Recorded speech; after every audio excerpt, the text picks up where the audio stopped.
Regardons ensemble ce que dit à la télévision allemande le chancelier Friedrich Merz. Il explique que les forces de maintien de la paix pourraient repousser les Russes s'ils en sont obligés. Nous établirions une zone démilitarisée entre les belligérants et nous riposterions également aux incursions et aux attaques russes. L'Europe est-elle prête à se battre au sol contre la Russie ? Général Delors. Écoutez, j'ai pas une très grande confiance dans les forces de maintien de la paix. Parce que l'histoire nous a montré que dans les Balkans, en Afrique, en Asie, ça marche très très moyennement et que généralement, là où ça fonctionne, c'est quand les deux parties sont globalement d'accord pour maintenir la paix. Et donc on peut régler quelques problèmes locaux. Par contre, en cas d'affrontement de l'une des parties, généralement les forces de maintien de la paix ne sont pas prévues d'ailleurs pour être extrêmement puissantes, se font passer dessus. L'exemple le plus fréquent, c'est évidemment la finule au Liban Sud, qui dans son histoire, qui est très longue, et s'est vu passer plusieurs fois dessus par Tsahal.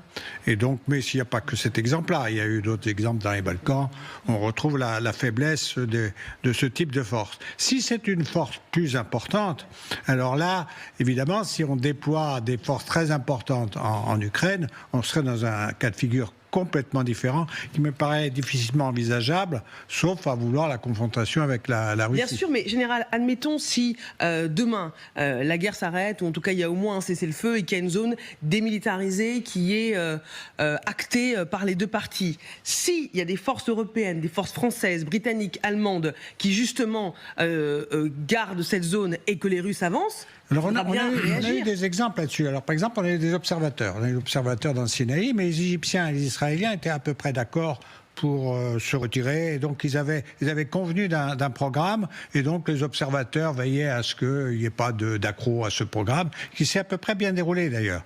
Il y a eu une autre zone d'observateurs entre les Syriens et Israël, qui était plus délicat à tenir, mais au moins qui permettait de renseigner les grandes puissances de la situation réelle des tensions entre la Syrie et Israël. Ça fonctionne à peu près.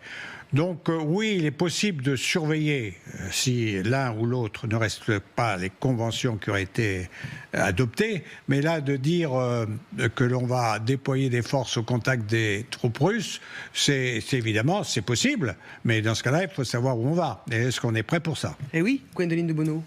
Ce que fait, je pense, le chancelier Merz, c'est aussi qu'il donne de la crédibilité aux garanties de sécurité qui sont actuellement discutées. Pourquoi ?